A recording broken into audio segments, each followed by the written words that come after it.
Hello everybody, and welcome to another episode of our Trade Mastery video blog. This is Ken Calhoun from TradeMastery.com, wishing you and yours the very best for a happy Thanksgiving coming up. Now in this episode I've got a very important topic, and that's in the whole art and science of professional profit taking. How to know when to get out of your trades. And there's a lot more to it than just simply using trailing stops or horizontal support and resistance based exits. It's much more a function of your unrealized P&L. You know, I'm a trader who's traded nearly $5 million worth of stocks in a single year, $4.9 million profitably. Here's a screen cap proof to show you what I'm talking about.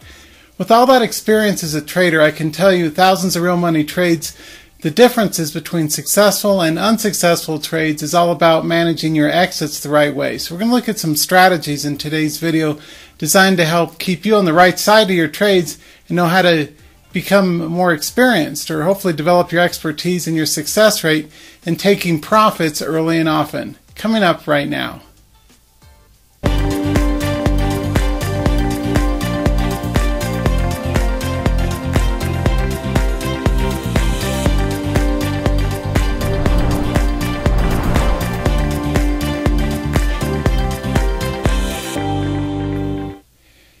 Let's start off with a couple of charts that I'm currently long in. SQ square. Take a look at this chart. Where would you trail a stop on this chart if you were also long like I am in SQ? In my real money trading accounts, I'm long in SQ. Here's another one, DHI. I'm also long in DHI. Two good long positions in charts that look spectacular. But where do you get out? Where do you trail a stop? One of the things that I want you to start thinking about is lock in profits using a 20% rule. That's tip number one. 20% of unrealized P&L should be the maximum drawdown you're going to take once it's hit a profit target. So for example, in my swing trades, once I'm up $500 or more in any swing trade, I will use a 20% trailing stop. So that's $100. So if I'm in a trade that's say $500 unrealized P&L in the money, and then it pulls back down to $400, I will go to cash, regardless of what the chart looks like, because my goal is to take profits, to extract as much value out of that trade as I can. See, the goal is to sweep as much profits into your trading account as you can possibly manage. So I use the charts to get in on a good trade. For example, if you take a look at the SQ and DHI charts, those are my two favorite swing trading charts, or have been this last month at least. They've done extremely well lately. But I'm always anticipating a reversal. Okay, so one of the things you want to do is use charts like that to initiate a trade or to get into a trade, but use your unrealized P&Ls to get out of the trade. And that's your second tip number two. So, tip number one, 20% once it hits a target. Let's say you're up $1,000 unrealized P&L in a swing trade. Quiz question. Where would you sell the trade? Where would you go to cash if it pulls back to? Using 20% as the maximum trailing stop value. I'll give you a second to think about that. The answer would be $800. So if I'm up and let's say the trade goes to say $1,035 unrealized P&L, but then it drops the next day or two down to $800 unrealized P&L, I'll go to cash and exit the trade to bank the profit, because my goal is to take as much money out of the stock market as I can over and over again. I'm in it for the long haul. I've been trading over 20 years now. And one of the things I found is that the market will surely take your profits back if you don't stop the madness. There's got to be a better way to take the money out of your trades at the first sign of trouble. So using a pullback like that makes sense. The other tip, that second tip, was use your unrealized P&L. Spend a lot more energy and a lot more attention on your unrealized P&L rather than just simply looking at charts, because you and I both know that oftentimes charts may break out and they're in the money and then it comes back down and it doesn't hold the support level that you saw on the chart, and so you get stopped out because it goes further down. If you've made as many winning trades as I have, if you've made as much profitable trades as I have, and also if you've taken as many stops as I have along the way, and learning the difference between the two, using your unrealized P&L and playing a very tight, managed game with a very specific trading plan makes a lot more sense than throwing Hail Mary passes at the market with a hit or miss approach. So give a little more thought to the unrealized P&L indicator as the reason to vacate a trade. A third tip, I've got lots of tips here for you. Another good third honest tip from professional trading experience is to anticipate and plan for reversals ahead of time. So let's go back and let's take a look at this SQ chart for a minute. In this SQ chart, where would you anticipate a reversal? I mean, I don't see any signs of trouble. It's a classic 45-degree angle rockstar 3-week. This is a 90-day chart. You can, or I'm sorry, 15-day chart. You can see 3 weeks of continuous uptrend, which is great. But at some point, the party's going to be over. The music stops. It goes sideways or gaps down or reverses and comes crashing down. It's what you do at that moment that determines your destiny as a trader.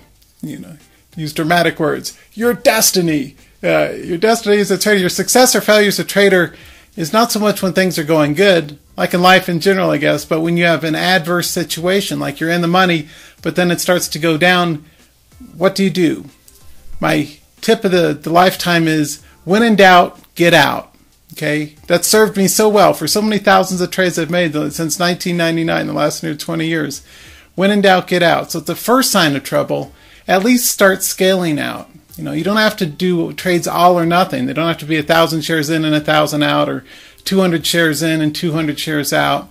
Or if you're playing directional options, you're buying calls and you're in, 4 contracts in and 4 contracts out. You can scale in and out with partial trades, but don't overthink it. Usually the right answer is take the money and run when it's there, because you can always rebuy a new high. Okay, so anticipate early reversals. Set a 20% trailing profit stop once it hits an entry, once it hits a exit target or a profit target. So for me in my swing trades, that's $500. I don't trade 5,000 shares and swing for the fences. I'm in it for the long haul of trading thousands of trades with small incremental gains as the goal, week after week and month after month and year after year. The punchline is, once you get in the habit of taking early exits, it becomes a lot easier as a trader to be on the right side of your trades. So use that rule. If I'm up $600 in a trade, unrealized P&L, yay, I'm in the money. But oh crap, it starts to go back down again. At what point do I exit? The answer, and this is really important, my point, is not found in the chart. It's just found in the math. Good professional traders, we know it's a lot, like I've said for many years, my favorite quote that I came up with is, it's a lot more about the math than the chart patterns. And professional traders know that. But home retail traders just always seem to try and find the holy grail in magic charts and blow up their trading accounts. Or they trade too much share size or contract or lot size on the front end, and they're completely over leveraged and they wipe out big chunks of their trades, where it's 1 step forward, 2 steps back, little small win, then a modest stop, then another small win just to get your hopes up, then a bigger stop, then another little win, kind of intermittent reinforcement that keeps you in the game, but to your detriment, because you're taking bigger stops than the benefit, the profits of your small incremental wins add up to be. So make sure that you have a when in doubt, get out trade mentality. You can always live to trade another day and fight into a new breakout if it does continue up. I can tell you, this is the truth, the thousands of real money breakout trades, I'm an expert in breakout trading.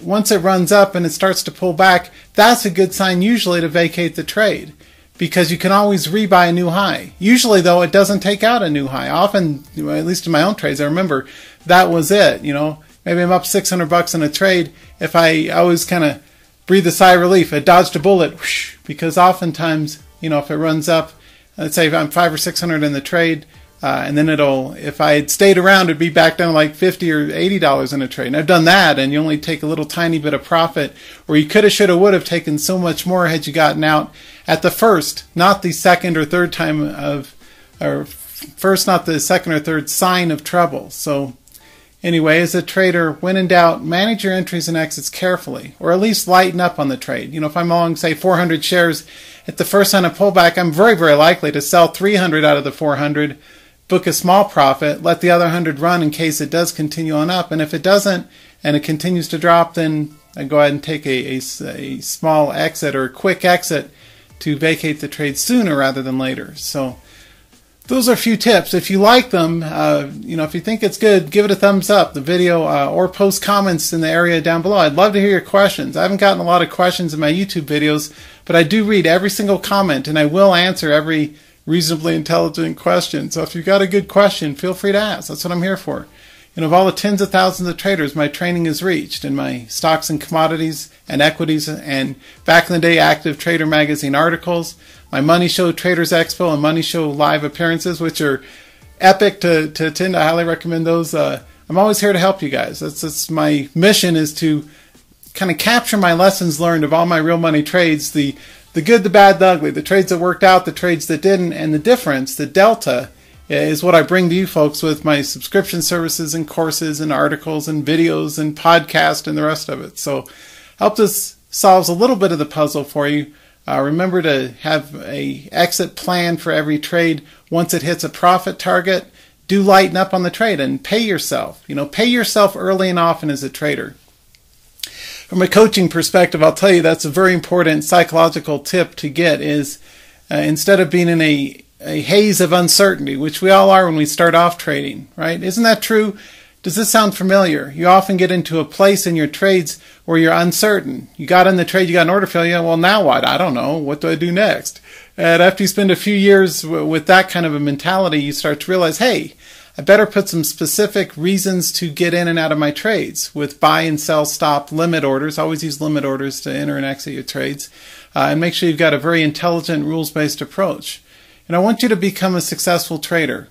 That's in both of our shared interest.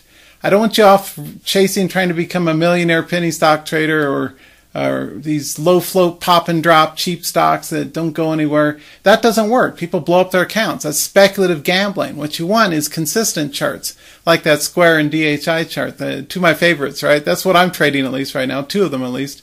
Those are the kind of charts that make sense to engage with, that are relatively consistent.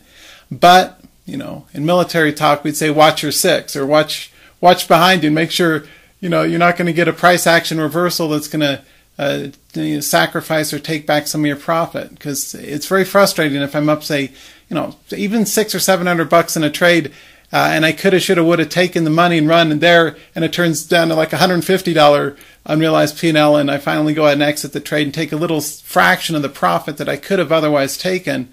That's one thing that, you have my word, if my life depended on me helping you become successful as a trader, it's critically important that you take profits early and often with the thinking in the back of your mind that you can, like I say, trade wide, not deep. Play a handful of instruments, take real tight stops on the ones that don't work out, starve the losers, feed the winners, scale in position size to the winning trades, and have an exit plan for everything that you're doing. So until next time, trade with passion, trade with real tight stops, and let's go get them. I'll tell you what, a quick final tip. I just thought, because I saw my tenor sax over there, sometimes I get a fever for trading. I'm not a trading addict or anything, but I do have a fever for trading. But I have a bigger fever for profits. It used to be, I get all excited about putting on trades. Hey, I'm trading. This is exciting. Well, after you've done that for a couple of decades and a few thousand, many thousands of trades later, the glamour fades from that, and what you're left with is a desire for money and a desire for profit. So I've got a fever, but my fever is all about the profit taking, the extraction of money out of the market. It's like a big ocean of money out there. You can either lose money to it or you can gain money from it. Pay attention to what works with the strategies I cover here. So with the thought to taking profits with a fever for profits, here's a little bit of a song called Fever for you, coming right up.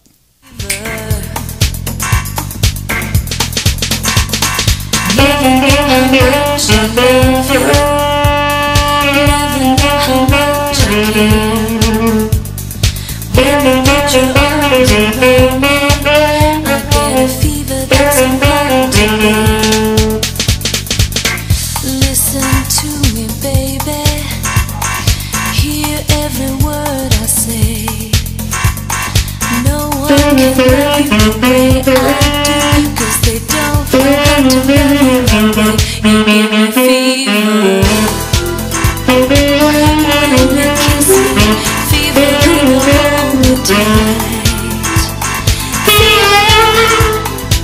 Fever in the morning, fever over night. Sun lights up the daytime.